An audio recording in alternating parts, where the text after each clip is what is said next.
The views and opinions expressed by presenters and guests are their own and do not necessarily reflect the official policy or position of Parasearch UK Radio or its affiliates and sponsors. Listener discretion is advised.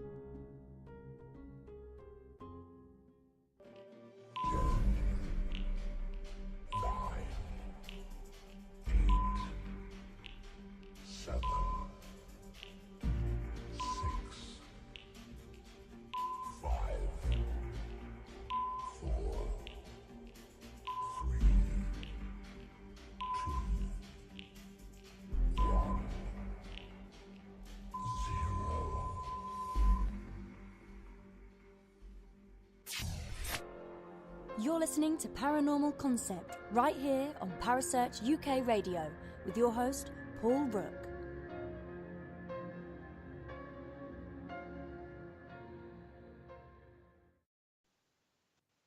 Good evening, everyone, and welcome to another edition of the Paranormal Concept Show. I'm your host, Paul Rook, and tonight's show I'm joined by the ever-lovely Kerry Greenaway. Hello, Kerry. Hello, how are you?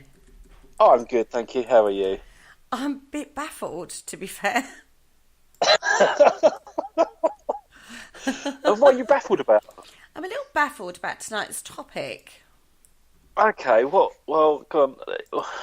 What's the problem? How is it paranormal?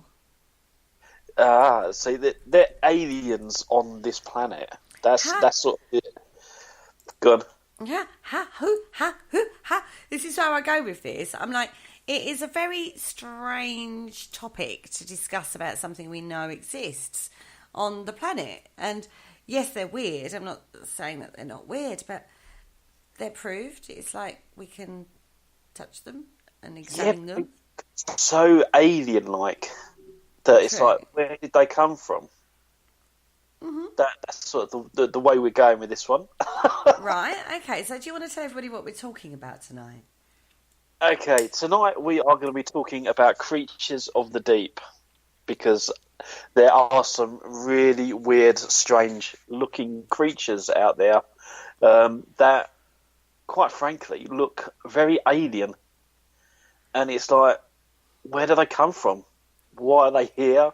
What sort of sparked this off was the whole octopus thing, because it doesn't share any similar DNA with anything on the planet. Yeah, you did go down the octopi rabbit hole for a while, didn't you? I say for a while. I think did. You're still there, aren't you? Absolutely. This is where this show was born from. It's just really strange that some of the creatures that are out there are just so odd. I mean, in the when I was researching the show, I even come across one fish that looked like the predator. When it grabs its prey, the mouth just opens up like it does in the Predator films. Maybe that's the inspiration. I was going to say, do you think that's where the inspiration of these, what we see in media come from, these kind of creatures? Because I'm not denying they look weird, everybody. It's a little bit like the coconut crab that we were talking about on the big ass spider show. We keep referring. That's never going to go away, is it? The big ass spider show. Quite Funnily enough, there are some really strange looking creatures on this planet. But when you look at how a creature will evolve regarding their location and things like that. Thanks, Richard. Richard's in the chat room. When you look at evolution and the way a physical body will evolve to match its surroundings and how it lives, it kind of... I agree with that, to be fair, but then there's so many different species and so many different creatures that are under the sea. They all live in the same environment, but they're yet so different. Well, yeah, but although it's in the sea, there are different environments within the sea, aren't there? Because you have depth of water, water pressure, you have different ecologies in different areas, depending on water temperature and food source and that kind of thing. and then you have certain areas have volcanic activity, so you only get specific creatures in that area because they live off of the nutrients that come out of the volcanic eruptions, like those worm things that live only on the eruption funnels under the sea. You also have freshwater, and brine levels in the sea as well, which people don't realise, I think, at times. So I think although it's one environment of the sea or the ocean, you do have different environments within that environment. Oh, totally. And as you said, you've got those like shrimp that hang around the volcanic flumes under the sea. By rights, they shouldn't exist. It's just one of those freaks of nature. They're almost like super shrimp. Well, because it's boiling. The water is actually so hot, isn't it? It's like a boiling environment, and they're able to survive there and live off the nutrients in the same way as they found caves on the Earth, which have never seen the light of day, and they've evolved their own ecology within that cave system with strange creatures in those. So it's very environmental based, isn't it? It's very environmentally driven. Absolutely, it is.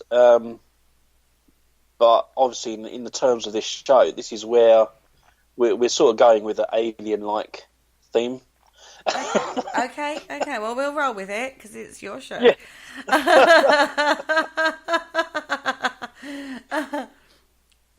Okay, yeah, but basically, there was the National Oceanic and Atmospheric Administration in the year 2000 said that 95% of the world's ocean and 99% of the ocean floor were unexplored. Mm-hmm.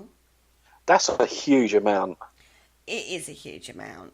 I think they've mapped it by satellite imaging, haven't they? Yeah. But they haven't actually been down there and looked at it, I suppose, is the terminology. Yeah, this is going back 19 years, obviously, and I'm sure there's been parts of it that are mapped. I think you was even talking about some of it on the Dark Mirror show with the whole... the Mariana Trench, was it? Mark was talking about? Yeah, and you was also talking about other structures as well, wasn't you, under the sea? Yeah, we touched on them. We didn't really go into depth in that, but that was a whole different area that we didn't really touch on because we were looking at the UFO scenario of it really being seen under the water as well as above the water. So we looked at that. But when we was actually looking at the topic, there are some amazing structures that are being explored that they're having trouble explaining, I think is the way forward with that. But they are able to dive and look at them. So these aren't like in some of the creatures you're talking about are in depths that we can't dive to, or it's only been done by remote sub. Like one of those little. Yeah, there are some in the research that we looked at, like the feather star. It's essentially one of the crinoid creatures that we've got, and basically it's something that would latch onto a rock, coral or something like that, and it's almost like a triffid would be the best way of it's the only what did they say it was? They said that it was almost like the only thing that we can liken to a walking tree. That's the best way they described it. Mm-hmm. And yeah, it grabs onto things, stays there until it gets bored of its environment, and then wanders off somewhere else. So, who's to say that these things are not from those sort of structures and more alien based? Okay. Yeah, see, that mind blown already, eh? Or maybe they've just eaten everything that was there and move on to the next source of food, possibly. Well, yeah, but then if they are alien to this planet, because let's face it, we've got nothing like this in the whole of the animal kingdom. Okay, I'm going to share a link into the chat room, which is what this is. If you're going to have a look at the links, don't forget to right-click so it takes you directly to the link, so you can see what we're talking about. This is the feather star, and it's unusual. I'm not going to lie, it is very strange. But when I look at creatures like this, I have to say it's mimicking like a piece of plankton or a weed. Do you know what I mean? It's actually mimicking its environment. So as if you was looking for something to eat and you wouldn't want to eat a bit of plankton, possibly, you're not going to want to eat this. So maybe it's evolved that way just purely and simply for protection, so it's not attractive to as food. That's how I look at it. That's how I'm looking at this. I can understand why you would think it was quite alien, because it is very strange to look at, particularly when it's having a little wander, rather than when it's on a. They're very pretty, but when it's like lynched onto a reef, it is almost very plant-like, isn't it? It is. As I said to you, it's just like a tree. It is literally like a very pretty tree under the ocean. And, it just, when it gets bored, it wanders off. It just wanders off. It just goes for a walk, everybody. Goes for a walk. Yeah, I mean, they reckon these creatures are like 200 million years old, don't they? Or something stupid like that.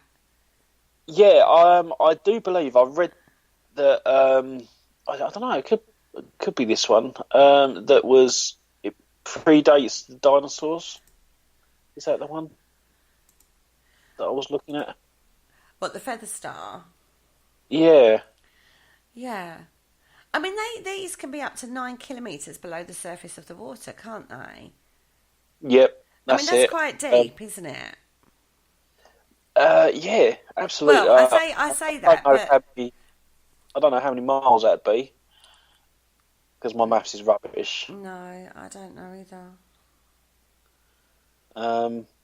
Yeah. So, but they're without the stalk, they're able to move ever so slightly across the sea floor, and they do about 5 centimeters per second. Well, they're not very fast, are they? No, but then it sort of it's essential for their health and survivability.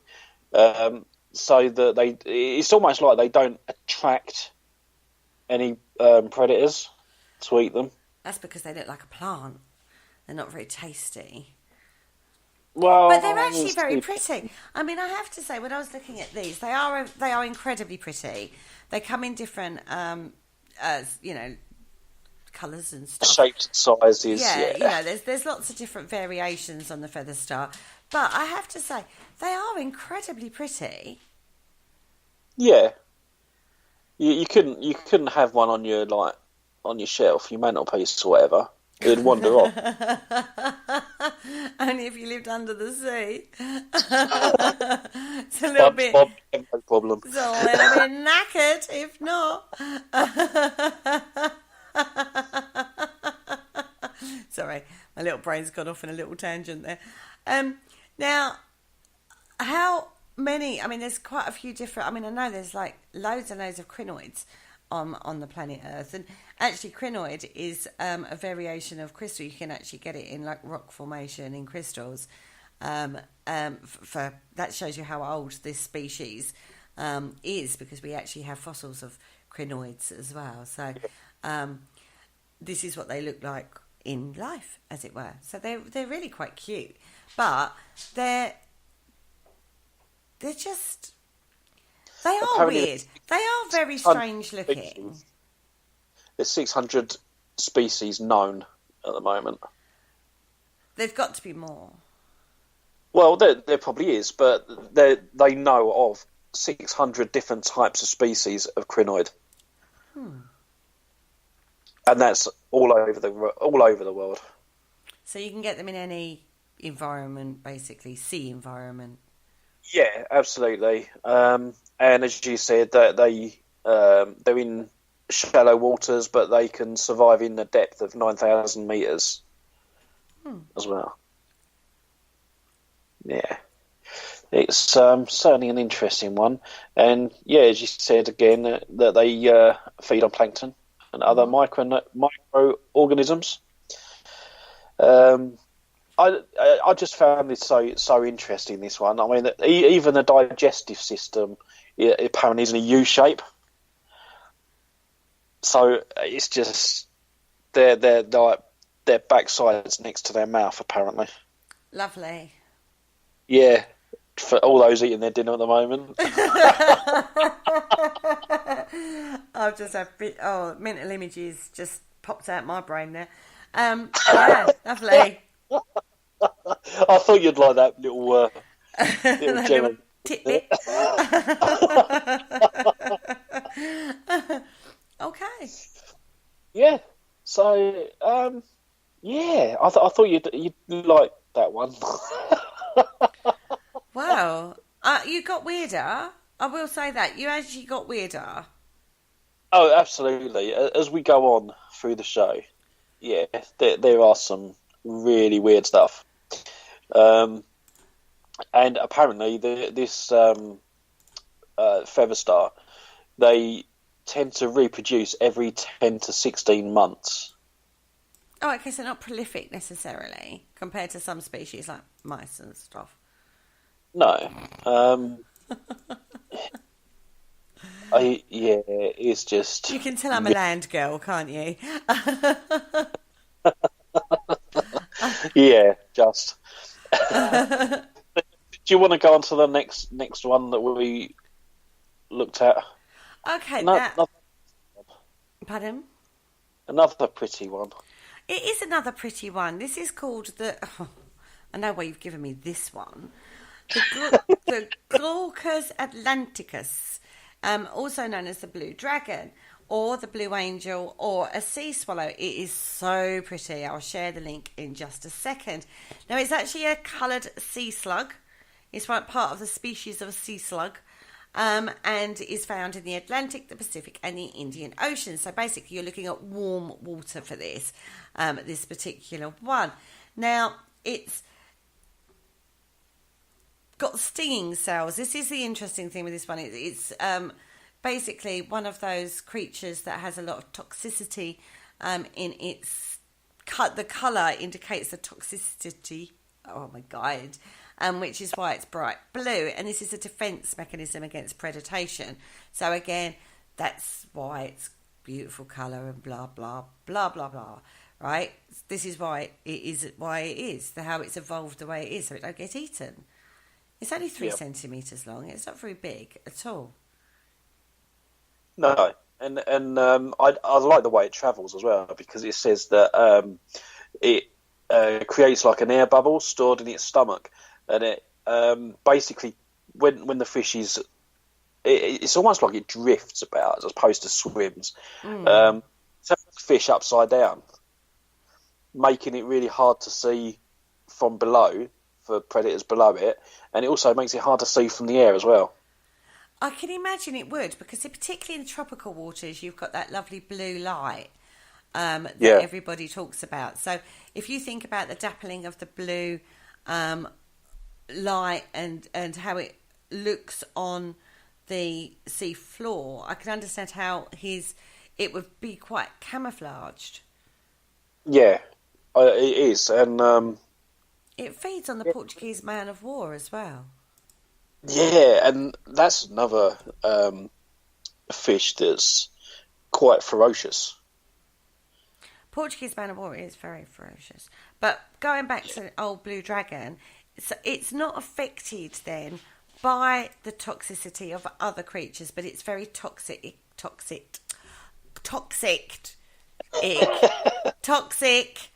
Oh my god.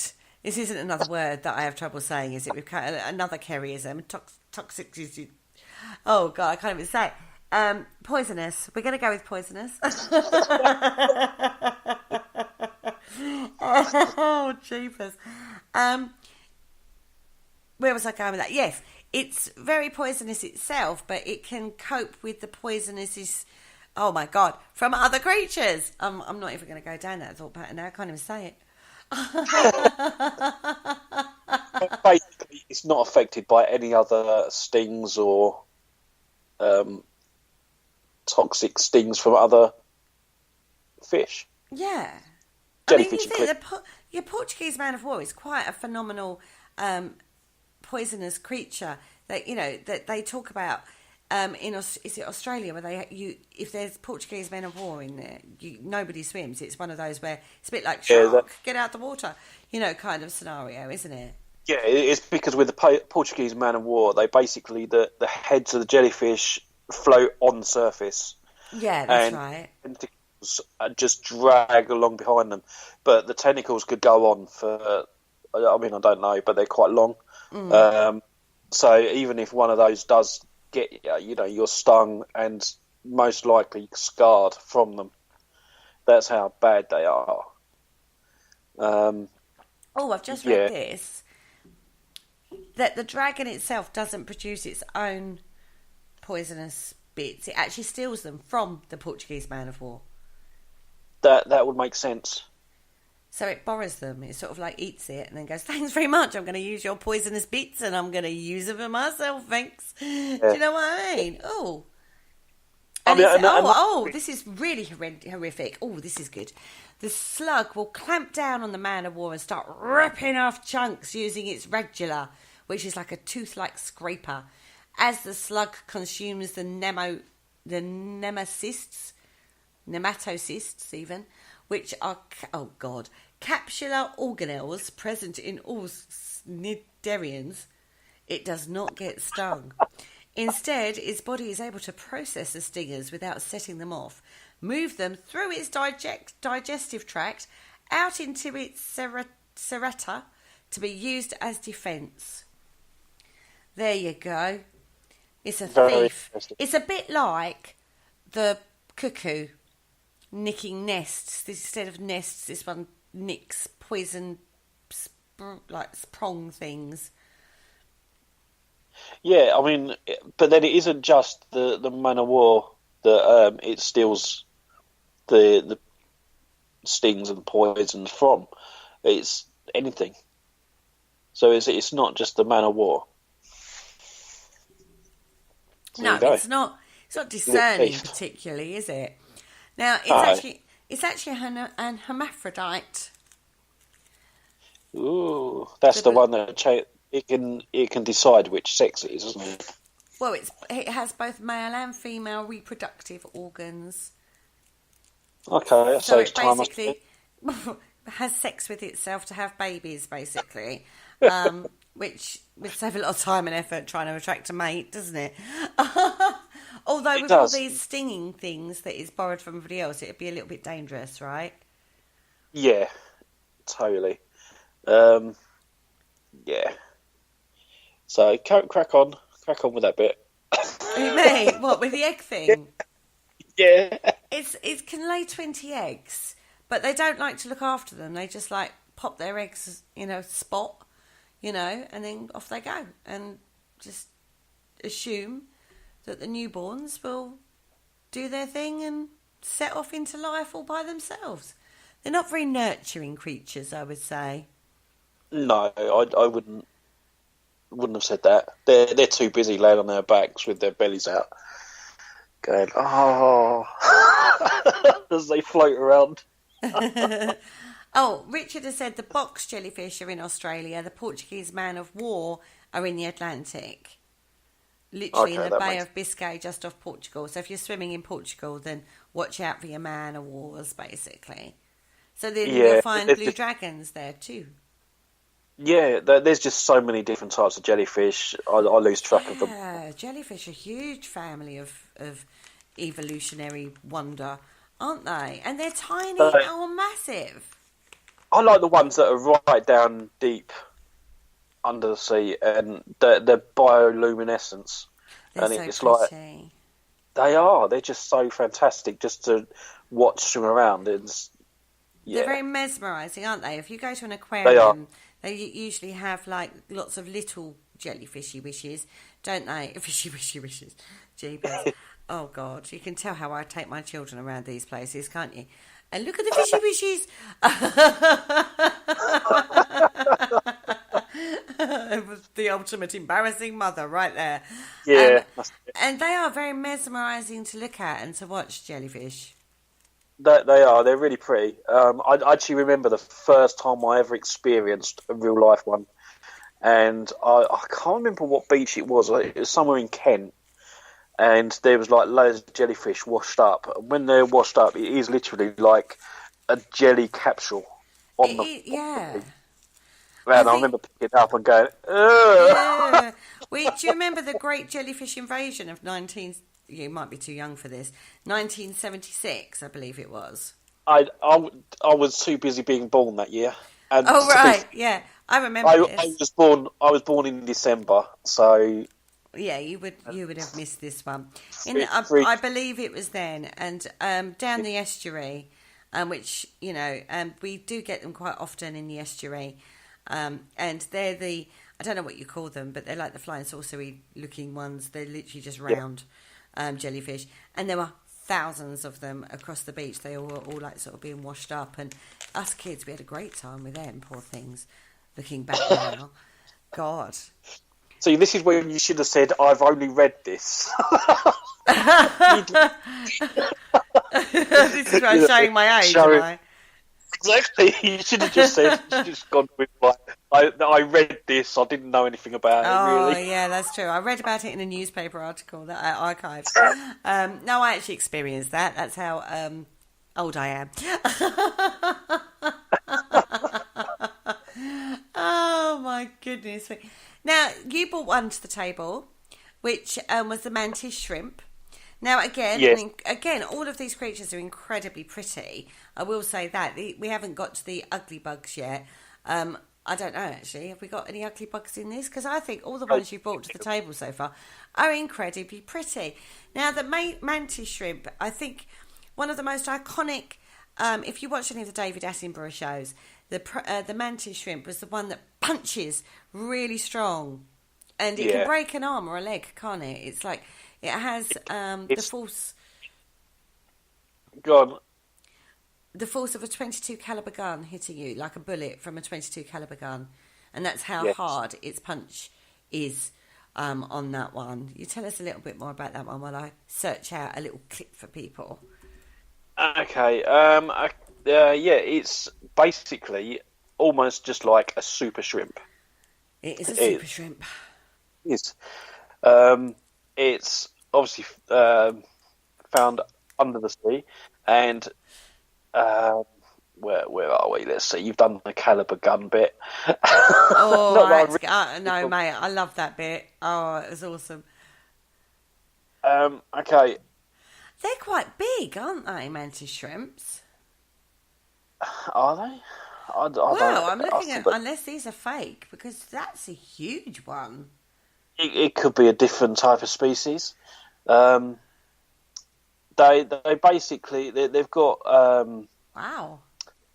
The clubs, rather than having pincers. They obviously use pincers as well, but they've got clubs that they are almost like spring loaded, similar to a crossbow. And when they release their club, it accelerates at over 50 miles an hour. With a force of 330 pounds, and it's up to 2,500 times the shrimp's own weight. Wow. That's sorry. Maybe they're not that small, actually. No, I don't think they're as small as you think they are. I thought they were like little itsy bitsy ones, but obviously not. Itsy bitsy little shrimpies. No, these are actually quite large shrimpies. I would imagine it depends. There's probably different species of the mantis shrimp, but some of them are quite large by the looks of this. And I wouldn't want to come across one of these on a reef, to be fair. I'm trying to find a clip for you guys of it breaking something. I do know that when they are taken from the sea, the scientists have to put them in plastic boxes because the shrimp will break out of the glass tanks. Well, yeah. Yeah, this is true. This is true. Hold on, sorry everybody, I'm just looking at pretty little mantis shrimps. There we go. Right, okay, concentrate now. Back on topic. Okay. And we're not just talking about like your little plastic Tupperware pots, are we? We're talking about like the really strong stuff that you get. Because, a glass tank is just not going to cut it. If it goes for the tank to try and break free, it will break the glass. That's how strong they are. When they say they put them in a plastic box, I'm assuming it's that black round cylinder type box that they use in fisheries and things. Mm-hmm. But they're fast. That'd be cool. They're really fast as well. They are, and I mean they can swing because they're swingers as well. Apparently, no, I think it's more the whole swing thing. 800 milliseconds. In something relatively, I mean, okay, so they're bigger than we think they are in regards to, like, if you had one on your plate, you'd be like, wow, that's quite a big shrimp, right?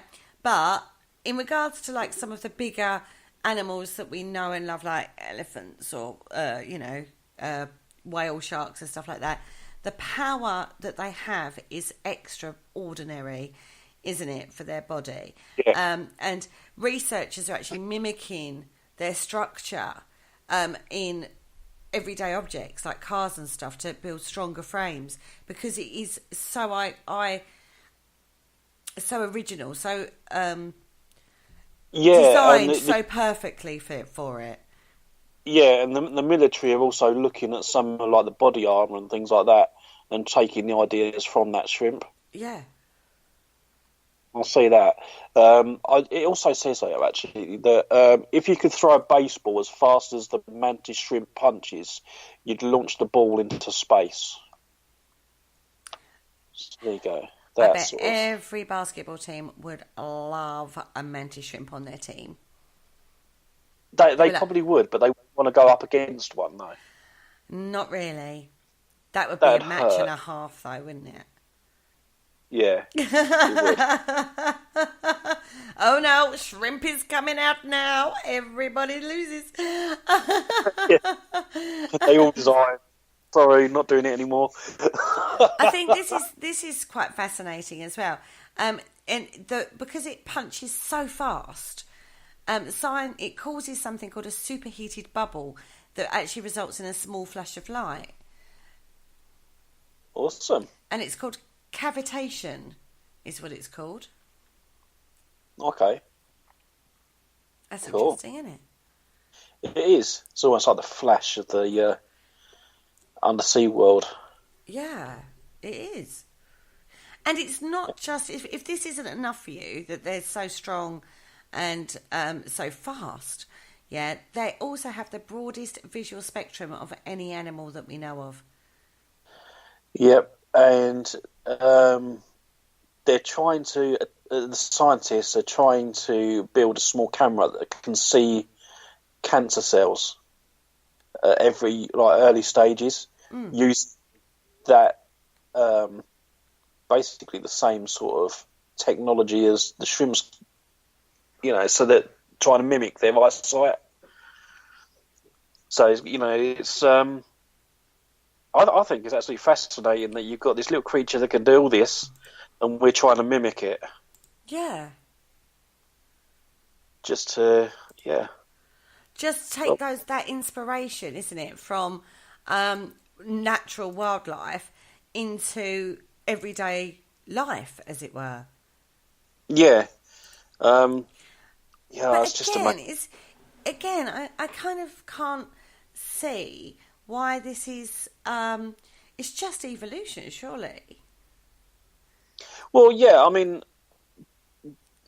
I can understand what you're saying, but then at the same time, some of these creatures, okay, they could be evolution, but where did they initially come from? I don't know, but I have to say the scientists have actually nicknamed them the shrimp from Mars. Exactly. So you never know. It could have come from Mars. It could have come down with one of these UFOs or USOs into the underwater base thing, and then they just let it go. What? Who's to say we're not from the alien origins? Like Free Willy. Well, yeah, saying like that. Like where they go, Never... oh, it's your pet, but it's like, oh, but but free him. Okay. Do you know what? I've never seen that film. It's one of those films I've never really wanted to see. It's actually about an orca. It's pretty boring. Bit cry at the end because sentimental crap and all that. Yeah, I've always said, like, what Free Willy, they set the whale free, and then they go, it's Free Willy 2.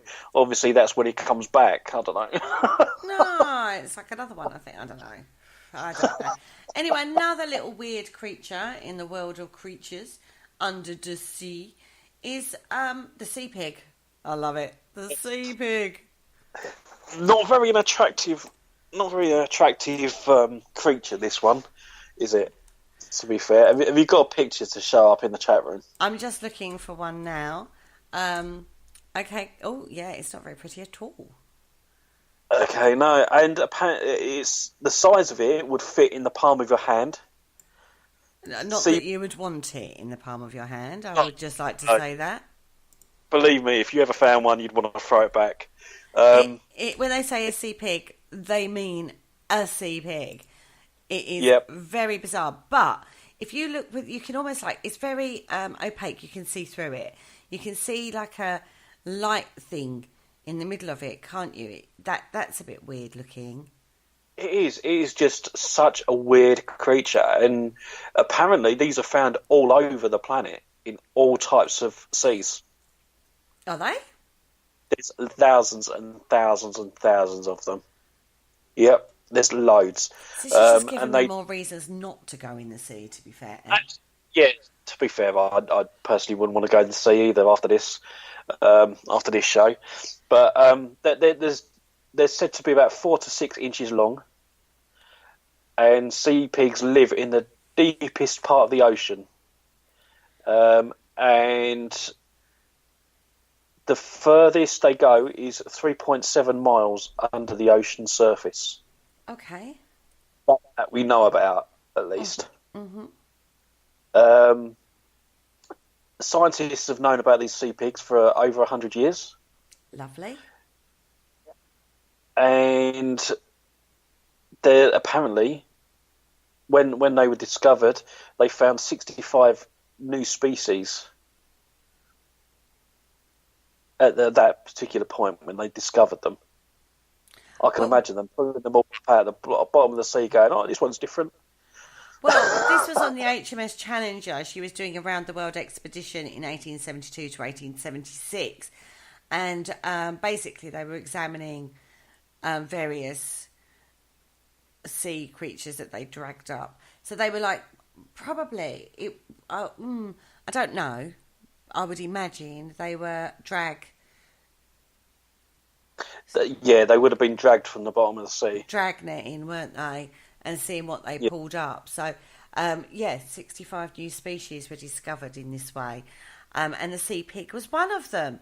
Now, I have to say, back in today, when they didn't know what these creatures were and hadn't had a chance to examine them, you can imagine if they pulled one of these, any of the creatures that we've talked about so far out of the water, you kind of would, oh gosh, that went on to mermaids, you kind of would go, what the heck is that?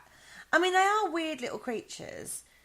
They don't look very substantial, do they? They look quite gelatinous. Yeah, they're almost like jellyfish consistency. I think that's what you're going. Yeah, they do. But I can't imagine what it would look like under the sea to look out and to see all these little sea pigs. Do they that go would in be herds? Yes, yeah, they do.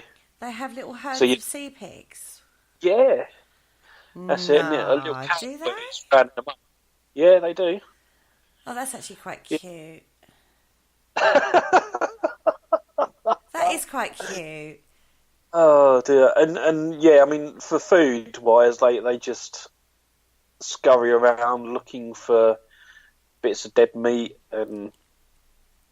Wasn't there an experiment once where they actually put a dead whale and literally left it in a, like tethered it, and then they filmed it to see all the different species that would come and feast on the carcass, and how One of them. Yeah, you can imagine like this little herd of sea pigs like running towards this carcass, can't you? Sorry, I'm off on a little cartoon in my I head. can imagine. Yeah, I can imagine that cartoon form. Yeah. It's like lunchtime, folks. And I wonder if they have the capabilities of not like natural pig. Like we know that normal land pigs can devour huge amounts of food and quite frankly, they're quite evil with their eating habits, aren't they, pigs? So, yeah. Oh, Yeah. In large gatherings, sea pigs will all often face in the same direction. Hundreds of sea pigs coating the seafloor, all looking in the same direction. Yep. That's it. That's because of the current, everybody, I would like to say. So, obviously, they're testing the water for the next tasty snack. And that would be in the current, so a bit like sniffing the wind, to see which way the food sources are coming from. And then you can imagine they all herd off into the right direction when they get like a scent with their little wiggly antennae. And actually, the next bit was quite really cute, I suppose. Sea pigs are not the only ones making life at the bottom of the ocean. Baby king crabs make a go of it as well, and they basically they travel around with these sea pigs, and they cling to the legs of the sea pigs for protection. Oh, so they have like little pets. So they use like sea pigs have pets of king crabs. Yeah, absolutely. Oh. Yeah, it's basically a way of protecting them. Well, when they're babies, crabs are very soft, aren't they? So, yeah, you would need some form of protection. Well, and to be fair, I have to say, any predator looking at one of these creatures probably would go, oh, my God, no, I'm not eating that. It was just when I was in the research, it actually, the headline for this bit of research said that sea pigs have crabs. Read this bit. And apparently, out of 2,600 sea cucumbers that were found, almost a quarter of them carried crabs. Wow. So, yeah, it was basically the little baby crabs would cling to their legs and stuff and use them as shields. Like protection from predators. Yeah, it's either that or a predator comes along and the crab's so powerful it throws the sea pig at them and run away. Honestly, in my head, I've got whole cartoon scenarios going on in my brain over this one. I tell you, it's oh dear. But that's quite a good. Quite often, actually, you find I don't know what the correct term is, but species which coexist together because they're useful for each other. Like with sharks, you often find them swimming. There's like another fish, isn't there, that swims with the shark and picks its teeth clean and stuff like that. So it becomes a codependent relationship.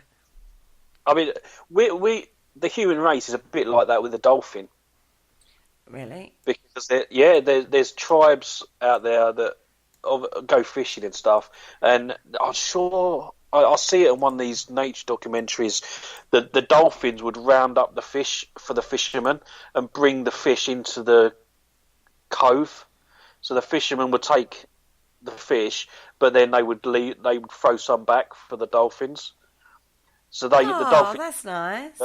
help us, we help them. Yeah. So we've got this whole coexistence thing going on, especially with the dolphins, anyway. Yeah. Well, so we've got another cutie coming up. This is like totally cute. Wouldn't call it cute. It's bug. Mate, no, it is the cutest. I have to say, I love this one. The Dumbo Octopus. It is so cute, and it's ickle. It's an ickle thing. And there's 37 different species of Dumbo octopi. Oh, it's totally sweet. Makes you know. Have a look at this, guys. Yeah, I've just shared it. It's really cute. Well, this particular one, and we're not looking at the great big jellyfish that's swimming across the top. That's just a jellyfish. Look at the little yellow blobby thing on the ocean floor. That's a Dumbo octopus. This cute. This octopus ranges from 1,300 feet to 23,000 feet under the sea. I kind of want one of these. Does that make me a bit weird? They are so cute. They are. They're rarely seen because they're so low down. I mean, the shot that I've shared into the chat room is done by obviously a remote old submarine thing. Yeah. One of them things. But they do. You can see why it's called a Dumbo octopus, because it is like little Dumbo. It's like baby Dumbo. Yep. And they're normally about 8 inches in length. Yeah. The largest recorded specimen was measured at 6 feet in length and weighed 13 pounds. Oh.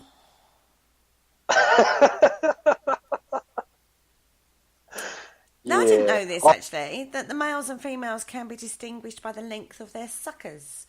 Males have longer suckers and have 2 tentacles that play a specific role during the mating. And the colour of the body can be red, green or orange. Yeah, which one did you put up in the chat room? A yellow one. So it doesn't...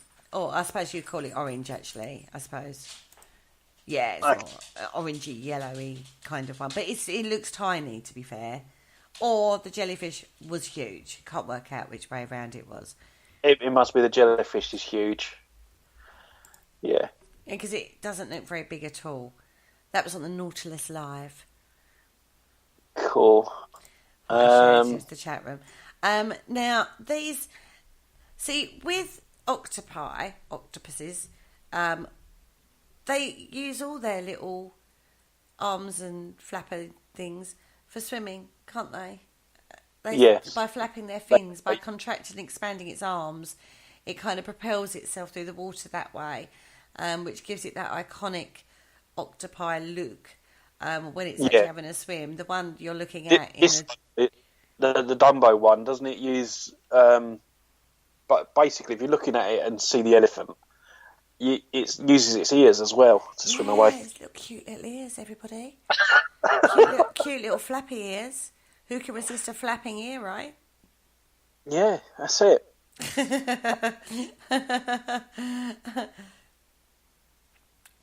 Doesn't have a lot of predators, this one either. Its main ones are sharks and killer whales. Yeah, I should imagine the whale, I don't know, whether or not the whales would eat them deliberately. Would you want to eat that? Well, a nice bit of calamari don't go amiss, does it? Oh, no, I've had calamari. No, on your own without. Honestly, nice. It's got to be fresh, though, like super fresh, and it is delicious, quite frankly, with a nice little bit of lemon and nice little bit of Olia dip, or whatever it's called. Oh, yum, yum, yum. Anyway. The average lifespan of this octopus, when it isn't being served up as calamari, can average between 3 and 5 years. So it doesn't last long. No. But then I suppose if you're at that depth and you've got all the predators and stuff, and yeah, I shouldn't imagine it'd be very rare for them to get over 5 years. Yeah, I mean, yeah. It doesn't have any ink sacs like other octopi, though. No, that's So sort it of doesn't. It something. hasn't got this. The one thing with this one actually is it doesn't seem to have many defense mechanisms. It just seems to exist on the bottom of the ocean, eating its little plankton and stuff. But then it's not got that many predators, so it wouldn't need the protection. It's got quite big ones though, hasn't it? But they don't think it's particularly very good. Got very good eyesight, and only recognises bioluminescent flashes, which we've seen in other, like deep sea creatures. We were talking about that before the show. That's sort of the level that it's at, I think, because it's in the darkness. I mean, as I said, it was 20-something thousand feet under the sea, 23,000 feet under the sea. Mm-hmm. So, yeah, I think that's sort of going to be where the sun can't reach that part. So yeah. They would see the bioluminescence from other creatures, and keep away from anglerfish and things because they're down that level as well. Yeah, that's true. That's true. But I have to say, I'm not seeing anything super scary at the moment. I'm seeing cute and lovely, like with little... You want to wait to the next one. Oh, okay, you're going to show me something a bit scarier now. A sarcastic fingerhead. Ooh, the name in itself sounds like Pinhead. I'd say I like this one personally. It just reminds me of the Predator from the Alien Predator movies. Oh, so this is the one that you think looks like that, right? Oh my God! Yes, I'm with you on that one. Oh my God! Ew. Yeah, it is. It's when it grabs its prey, it just the mouth spreads right open, and in it goes for the kill. Okay. It is the most ugly looking fish I think I've seen. I would freak out if I saw that mainly because you're right, the Alien film kills it for you, quite frankly. Yeah. It does it. It kind of does do it for you. It basically lives in burrows that range from logs to shells, cracks in rocks, and even discarded garbage, like jars and bottles. And it just basically lays there in wait for its prey to come along, and then it goes boo and jumps out and nabs it. It almost looks like it dislocates its jaw to do so, doesn't it? It does, and as I say, I mean, if you imagine Predator in the movies, it's almost like the jaw splits into four. And actually, saying that in the research, it does say that they are detached from each other. So if a fish, its prey, for example, has got a sting or barb on the fins or anything, it can avoid that. So the other three will come in to clamp down, but the one will stay away from the barb. If that makes sense. Yeah. It is a weird looking fish. Oh, it's very evil looking. It's almost got like two white flashes behind its eyes. Its eyes are quite bulbous. It's got two white flashes behind its eyes. And when it's swimming, you don't actually see the actual eye. You actually see the white flashes. And it actually that's the bit that makes it... I mean, the eyes aren't exactly great either, everybody, I would just like to say. But it actually kind of like makes it... oh my God. It is pretty horrific. Sorry. I get caught up looking at these images that I'm sharing for you. They're awful. It's actually from California and Mexico area. They can keep that one. Yeah, it's a very vicious fish because it's known mainly around that area for attacking anything that disturbs or approaches its considered territory. And that includes human people. So it's and aliens. Maybe it's pretty angry at the universe for making it look that way. Well, that's it. I mean, it could be, or it could just be really annoyed that their alien masters have left it on this planet. Why is it called sarcastic? Because it doesn't look very sarcastic. It just looks damn right annoyed. Actually, I did have that in the... right, okay, yes. Basically, sarcastic, in this case, is being used in the original sense of the word, which basically translated means flesh-tearing. Oh. So there you go. So I covered that one. So yeah, sarcastic means flesh-tearing. So when it bites its prey, it just rips them up. They like a bit of mouth wrestling too, apparently. Yeah, apparently so. And they're about 25 centimetres long as well. That's not particularly large. No, but then, you're walking through the sea and that gets attached to your foot. Oh, yeah, good point. Yeah, you wouldn't want it on the end of your nose for a walk, would you? No, not really. Yeah, and it does say that they don't have any threat from a larger species, and this could be, it's one of those, that's like a really angry little creature over there. Oh, I nearly thought I was saying else then. Don't go there.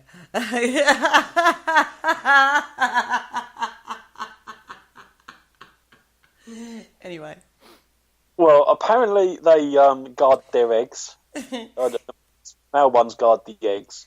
And the female fish can spawn under any rock. So, yeah, while the male just protects them from that. Okay. Yeah.